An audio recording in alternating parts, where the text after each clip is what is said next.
നമ്മളിന്ന് കാണുന്ന ഈ പ്രപഞ്ചചിത്രമുണ്ടല്ലോ, ഇത് രൂപപ്പെടുന്നതിന് ഒരുപാട് മുൻപ്, ആയിരത്തിലധികം വർഷം മനുഷ്യന്റെ ചിന്തയെ അടക്കിഭരിച്ച ഒരു സിദ്ധാന്തമുണ്ടായിരുന്നു.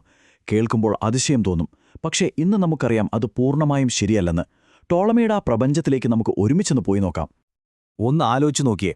നിങ്ങൾ എല്ലാ ദിവസവും രാത്രി ആകാശം നോക്കുവാണെന്ന് വയ്ക്കുക. ഗ്രഹങ്ങളൊക്കെ ഒരു ദിശയിലേക്ക് ഇങ്ങനെ നീങ്ങിക്കൊണ്ടിരിക്കുന്നു. പക്ഷേ പെട്ടെന്നൊരു ദിവസം അവയിലൊന്ന് നേരെ തിരിഞ്ഞ് പിന്നോട്ടു പോകാൻ തുടങ്ങുന്നു. പണ്ടത്തെ ജ്യോതിശാസ്ത്രജ്ഞർക്ക് ഇതൊരു വലിയ തലവേദനയായിരുന്നു. ഈ ഒരൊറ്റ ചോദ്യമാണ് ചരിത്രത്തിലെ തന്നെ ഏറ്റവും സ്വാധീനമുള്ളൊരു സിദ്ധാന്തത്തിന് കാരണമായത്. അപ്പോ എന്തായിരുന്നു ആകാശത്തിലെ ഈ ഒരു പ്രശ്നം? മറ്റ് നക്ഷത്രങ്ങളൊക്കെ ആകാശത്ത് ഒരേ സ്ഥലത്ത് അങ്ങനെ നിൽക്കുമ്പോൾ ഈ അലഞ്ഞു തിരിയുന്ന നക്ഷത്രങ്ങൾ, അതായത് ഗ്രഹങ്ങൾ, അവയുടെ ഇഷ്ടത്തിന് സഞ്ചരിക്കുന്നതായി തോന്നി. അവയുടെ ഈ വിചിത്രമായ പോക്കിന് ഒരു വിശദീകരണം അത്യാവശ്യമായിരുന്നു. ഈ പ്രതിഭാസത്തെയാണ് പ്രതിലോമചലനം അഥവാ റെട്രോഗ്രേഡ് മോഷൻ എന്ന് പറയുന്നത്. അതായത് മുന്നോട്ടു പോയിക്കൊണ്ടിരിക്കുന്ന ഒരു ഗ്രഹം പെട്ടെന്ന് ഒരു യൂ-ടേൺ എടുത്ത് പിന്നോട്ടു പോയി വീണ്ടും മുന്നോട്ടു പോകുന്നതുപോലെ. പ്രപഞ്ചം എങ്ങനെയാണ് പ്രവർത്തിക്കുന്നത് എന്ന് പറയാൻ ശ്രമിക്കുന്ന ഏതൊരു മോഡലും ആദ്യം ഉത്തരം കൊടുക്കേണ്ടിയിരുന്ന ഏറ്റവും വലിയ ചോദ്യം ഇതായിരുന്നു: എന്തുകൊണ്ട് ഇങ്ങനെ സംഭവിക്കുന്നു? പക്ഷേ ഇവിടെയാണ് ഒരു ട്വിസ്റ്റ്. ടോളമിക്ക് തോന്നിയ പോലെ ഒരു തിയറി ഉണ്ടാക്കാൻ പറ്റില്ലായിരുന്നു. കാരണം അദ്ദേഹത്തിന് ചില നിയമങ്ങൾ പാലിക്കേണ്ടതുണ്ടായിരുന്നു. പണ്ടത്തെ ഗ്രീക്ക് ഫിലോസഫേഴ്സ് ഉണ്ടാക്കിവെച്ച ചില നിയമങ്ങൾ, അതൊന്നും ലംഘിക്കാനും പാടില്ല. അദ്ദേഹത്തിന്റെ സിദ്ധാന്തത്തിന് 2 അടിസ്ഥാന നിയമങ്ങളാണുണ്ടായിരുന്നത്.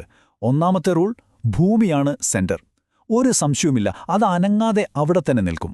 രണ്ടാമത്തെ റൂൾ: ആകാശത്തുള്ളതെല്ലാം ദൈവികമാണ്, പെർഫെക്റ്റാണ്.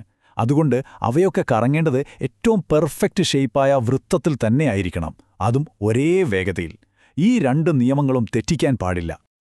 അപ്പോ ഈ കർശനമായ നിയമങ്ങളെല്ലാം പാലിച്ചുകൊണ്ട് ആകാശത്തിലെ ആ പിന്നോട്ടുള്ള ഓട്ടത്തിന് ടോളമി എങ്ങനെ ഒരു വിശദീകരണം കണ്ടെത്തി? അദ്ദേഹത്തിന്റെ ഐഡിയ സിമ്പിളായിരുന്നു, പക്ഷേ ബ്രില്യൻ്റായിരുന്നു. വൃത്തങ്ങൾ, ഒന്നല്ല, ഒരു വൃത്തത്തിനുള്ളിൽ കറങ്ങുന്ന മറ്റൊരു വൃത്തം. അപ്പോ ഈ അടിപൊളി ഐഡിയയുടെ പിന്നിലുള്ള ആളാരാണെന്നല്ലേ? ക്ലോഡിയസ് ടോളമി, പുരാതന അലക്സാണ്ട്രിയയിലെ ഒരു പ്രതിഭ. അദ്ദേഹം തന്റെ കണ്ടെത്തലുകളെല്ലാം അൽമാജസ്റ്റ് എന്നൊരു പുസ്തകത്തിൽ എഴുതിവെച്ചു. ആ പേരിന്റെ അർത്ഥം തന്നെ ഏറ്റവും മഹത്തായത് എന്നാ. പിന്നീട് ജ്യോതിശാസ്ത്രത്തിന്റെ ഒരു ബൈബിൾ പോലെയായി മാറി ആ പുസ്തകം. ഇനി നമുക്ക് ഈ സിസ്റ്റം എങ്ങനെയാ പ്രവർത്തിക്കുന്നതെന്ന് നോക്കാം. ആദ്യത്തെ ഘടകമാണ് ഡിഫറന്റ്. ഇതൊരു വലിയ സർക്കിളാണ്. ഒരു ഗ്രഹത്തിന്റെ ഭ്രമണപഥത്തിലെ മെയിൻ ഹൈവേ ആണെന്ന് വിചാരിച്ചോളൂ. ഭൂമിക്ക് ചുറ്റുമുള്ള ഒരു വലിയ വൃത്തം. ഇനി ആ ഹൈവേയിലൂടെ പോകുന്ന ഒരു കാറാണ് എപ്പിസൈക്കിൾ. അതായത് ഗ്രഹം നേരിട്ട് ഈ വലിയ സർക്കിളിലല്ല കറങ്ങുന്നത്, പകരം ഈ ചെറിയ സർക്കിളിലാണ് ഗ്രഹം കറങ്ങുന്നത്. എന്നിട്ട് ഈ ചെറിയ സർക്കിൾ മൊത്തമായിട്ടാണ് ആ വലിയ ഹൈവേയിലൂടെ പോകുന്നത്. സംഭവം മനസ്സിലായോ? ഇപ്പോൾ ഈ കാണുന്ന ചിത്രം നോക്കിയാൽ സംഭവം ക്ലിയർ ആവും. നോക്കൂ, ഒന്നാമതായി ഗ്രഹം അതിന്റെ സ്വന്തം ചെറിയ സർക്കിളിൽ, അതായത് എപ്പിസൈക്കിളിൽ കറങ്ങുന്നു. രണ്ടാമതായി ഈ കറങ്ങുന്ന എപ്പിസൈക്കിൾ മൊത്തത്തിൽ ആ വലിയ സർക്കിളായ ഡിഫറന്റിലൂടെ മുന്നോട്ട് പോകുന്നു. അപ്പോൾ എന്ത് സംഭവിക്കും? ഈ 2 കറക്കവും ഒരുമിച്ച് വരുമ്പോൾ നമ്മൾ ഭൂമിയിൽ നിന്ന് നോക്കുമ്പോൾ ആ ഗ്രഹം ഒരു ലൂപ്പ് പോലെ പിന്നോട്ട് പോയി മുന്നോട്ട് വരുന്നതായി തോന്നും. കണ്ടില്ലേ ആ വലിയ പ്രശ്നത്തിന് എത്ര സിമ്പിളായ ഒരു പരിഹാരം? പക്ഷേ കഥ ഇവിടെ തീർന്നില്ല. ഈ ഐഡിയ കൊള്ളാമായിരുന്നു, പക്ഷേ ആകാശത്ത് കാണുന്നതുമായിട്ട് 100% ശരിയാവുന്നുണ്ടായിരുന്നില്ല. ചില ചെറിയ പ്രശ്നങ്ങൾ. അപ്പോൾ തന്റെ മോഡൽ പെർഫെക്റ്റ് ആക്കാൻ വേണ്ടി ടോളമിക്ക് കുറച്ചുകൂടി കാര്യങ്ങൾ ഇതിലേക്ക് ചേർക്കേണ്ടി വന്നു.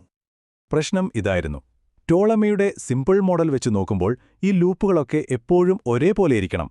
പക്ഷേ യഥാർത്ഥത്തിൽ അങ്ങനെയല്ലായിരുന്നു. ചിലപ്പോൾ വലുത്, ചിലപ്പോൾ ചെറുത്. അതുപോലെ ഗ്രഹങ്ങളുടെ വേഗതയും എപ്പോഴും ഒരുപോലെ ആയിരുന്നില്ല. ഇതിനും ഒരു വിശദീകരണം വേണമായിരുന്നു. അതിനും ടോളമി 2 അടിപൊളി ട്രിക്കുകൾ ഉപയോഗിച്ചു. ഒന്നാമത്, ആ വലിയ സർക്കിളിന്റെ സെന്റർ ഭൂമിയിൽ നിന്ന് കുറച്ചങ്ങോട്ട് മാറ്റിവെച്ചു. രണ്ടാമതായി, വേഗതയുടെ പ്രശ്നം പരിഹരിക്കാൻ ഈക്വന്റ് പോയിന്റ് എന്ന് പറയുന്ന പുതിയൊരു ഐഡിയ കൊണ്ടുവന്നു. ഇതാണ് ടോളമിയുടെ ഏറ്റവും വലിയ മാജിക് എന്ന് വേണമെങ്കിൽ പറയാം. ഈ ഈക്വന്റ് പോയിന്റ് എന്ന് പറയുന്നത് ഒരു സാങ്കല്പിക പോയിന്റാണ്. യഥാർത്ഥത്തിൽ ഗ്രഹത്തിന്റെ സ്പീഡ് കൂടുകയും കുറയുകയും ഒക്കെ ചെയ്യും. പക്ഷേ ഈ പുതിയ പോയിന്റിൽ നിന്ന് നോക്കിയാൽ ഗ്രഹം ഒരേ സ്പീഡിൽ പോകുന്നതായിട്ട് തോന്നും. ഇതൊരു ഗംഭീര ഹാക്കായിരുന്നു. കാരണം ഒരേ വേഗതയിലുള്ള വൃത്താകൃതിയിലുള്ള ചലനം എന്ന നിയമം തെറ്റിക്കാതെ തന്നെ വേഗതയിലുള്ള മാറ്റം വിശദീകരിക്കാൻ അദ്ദേഹത്തിന് പറ്റി. ഇങ്ങനെയൊക്കെ ഒരുപാട് കോംപ്ലിക്കേഷൻസ് ഉണ്ടായിരുന്നെങ്കിലും ടോളമിയുടെ ഈ മോഡൽ ജ്യോതിശാസ്ത്രത്തെ അടക്കി ഭരിച്ചു. ഒരു സഹസ്രാബ്ദത്തോളം. ഒന്നാലോചിച്ച് നോക്കൂ, ഏകദേശം 1400 വർഷം. കോപ്പർനിക്കസ് വരുന്നതുവരെ ലോകത്തുള്ള എല്ലാ പണ്ഡിതന്മാരും പ്രപഞ്ചത്തെ കണ്ടത് ടോളമിയുടെ കണ്ണുകളിലൂടെയായിരുന്നു. ഒരു തിയറി ഇത്രയും കാലം പിടിച്ചു നിൽക്കുക എന്ന് പറഞ്ഞാൽ അത് അവിശ്വസനീയമാണ്. ഈ സിസ്റ്റം എത്രമാത്രം കോംപ്ലിക്കേറ്റഡ് ആയിരുന്നെന്നറിയാൻ ഈയൊരു വാചകം കേട്ടാൽ മതി. ഒരു രാജാവ് പറഞ്ഞത്രേ, ദൈവം ഈ ലോകം ഉണ്ടാക്കുന്നതിനു മുമ്പ് എന്നോടൊന്ന് ചോദിച്ചിരുന്നെങ്കിൽ ഇതിലും സിമ്പിളായിട്ടുള്ളൊരു പ്ലാൻ ഞാൻ കൊടുത്തേനെ എന്ന്. ശരിക്കും പറഞ്ഞാൽ ഒന്നിനു മുകളിൽ ഒന്നായി ഒരുപാട് വൃത്തങ്ങൾ വെച്ച ഒരു വലിയ മെഷീൻ പോലെയായിരുന്നു ഇത്. പക്ഷേ അത്ഭുതം എന്താണെന്ന് വെച്ചാൽ ഇത് വർക്ക് ചെയ്തു.